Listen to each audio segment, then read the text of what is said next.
Hello everybody, welcome back to another video. It's been a little while. Me and Finn have both started working quite a lot and haven't actually had really a spare moment to be able to do a vlog or a video. I haven't been very well the last couple of days, had a bit of a funny stomach, but I'm feeling a little bit better and want to try and do a video for you guys. So today I thought I'd do the differences of living in New Zealand versus living in the UK. I thought it'd be a good video to do.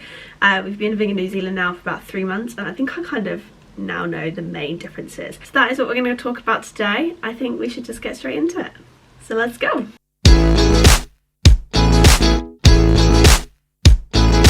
So number one, I think the main difference I found is the food. Now, there isn't really a particular cuisine of New Zealand. The same I guess in the UK, like the UK there's fish and chips, which we do have in New Zealand. There's still lots of different food availabilities, but it is a big key difference that I found.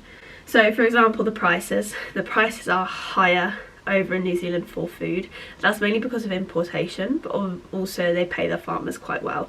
So in that sense I'm fine with the price differences, but it definitely is more expensive food wise.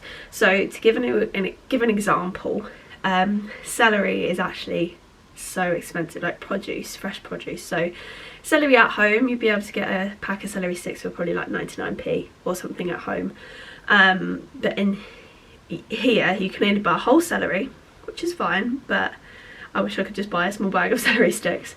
Over here it's around $8.99, which to put it in perspective is about £4.50, which is pretty expensive. The same goes for like lettuce, is quite expensive, cucumbers, everything, especially produce, just is more expensive. The same with milk, eggs. Some stuff is imported as well, so that makes it more expensive, but not just produce. More stuff like biscuits is actually, like a pack of digestives is over £2, and at home again you're looking in like 80p. So big key difference from prices. Because New Zealand is an island and not near a lot of other countries like the UK, so the UK is near Spain and the Netherlands and France and all different places like that. New Zealand is only near Fiji and Australia and a few other islands. That's not near any other big mainland, so you can't really import seasonal fresh produce, so everything, it has to be seasonal. So when I came, I'm very used to at home buying strawberries and blueberries all year round because you can get them from Spain, but here they're seasonal. So when I came and I was looking for blueberries, I was thinking, where are they? But because they weren't in season, they're not going to be sold. And when they are sold, they are around £4 a punnet. Maybe £3.50, £4 for a small punnet. It's the same with most fruits and vegetables. It's all very much seasonal, whereas we are very spoiled in the fact that we can have a lot of range all year round. Another thing with food, I guess I will link this with supermarkets. Now, there isn't actually a big range of supermarkets. You have your two main supermarkets, Countdown and New World. Then you have your small corner shops like Foursquare, and we have a Super Value. But you don't get, like at home, you have different price ranged supermarkets. So you have Aldi and Lidl, you then have Tesco, you have Sainsbury's, you have Asda, you have Waitrose, you have Marks and Spencer, probably missing a few Morrison's. Like, there's so many different options of where to shop, but that's not the case here. So as I said, there's two main shops, and then there's like small corner shops, but that is about it. So there's not actually a big competitive market of supermarkets out here really. I would really like it if there was an Aldi, to be honest. And also opening hours. So most main supermarkets in like the bigger towns close at 9 o'clock at night. Small corner ones shut at 7:30, 8 o'clock. So when you're working larger and a lot more hours like we are, we can't actually go to the corner shop and get a bag of pasta or something if we needed. That's just not an option. So that is one thing that surprised me quite a lot, because at home again we're used to just being able to go to Tesco at midnight. We can't do that here. So my second difference is the population. It is so much less crowded, especially in the South Island. Now, I'm not sure about the North Island. I do know that there is a bigger population up there, but the South Island there is less crowd, it's less crowded, and there's a lot more farmland.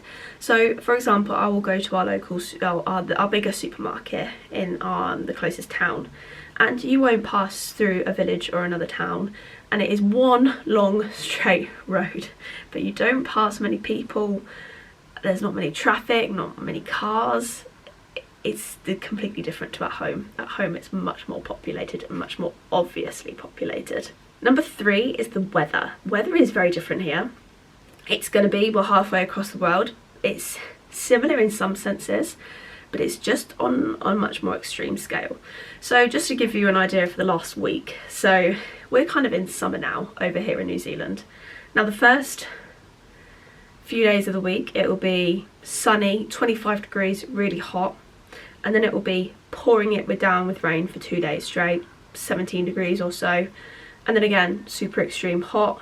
It's one extreme to another. It's never like at home. I'd say it's not as extreme as it is out here. It's just kind of wild weather. Also the sun here is different, like it is burning sun. Because of the ozone layer it's not as protected around this area, so you've got to be careful, like you will burn like that. I wear 50+ sunscreen every single day without fail because I don't want to get burnt, and the sun is so much more intense. The UV rays you get is so much higher than at home. Number 4 is the roads and motorways. Our road rules are pretty different. There's some different road rules here than at home. Now you still drive on the left hand side of the road, but for example if you wanted to park on a side street you have to park the way the traffic is going. If I'm driving this way I have to park this way, I can't park on the other side of the road. I think that makes sense, but that was one thing that nearly caught us out actually. Another thing is if you're passing a school bus you have to pass it if you're coming from either direction at 20 kilometers an hour, and if the police see you you'll get you'll get caught. My English has got worse. Also motorways are pretty much like dual carriageways out here. Motorways kind of, especially around where we are in the South Island, non-existent. Roads as well, long and straight. You don't have to go on many roads to get to places. It's all very different.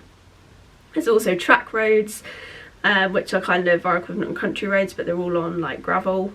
Yeah, it's very different. I think to understand you have to experience it. Number 5 is kind of the language and weird sayings. So to give you an example, we will call sweets, they're sweets, like Haribos and everything like that, sweets. Here they're called lollies, which make no sense to me, because a lolly is a thing on a stick, but that is called a lollipop for them. They have to call it a lollipop. Crisps are chips, but chips for us is hot chips. Again, doesn't make sense to me, but it does for people in New Zealand. I've heard someone say, like, I saw this on TikTok as well, an ice lolly is an ice block. I haven't actually heard anyone say that around here.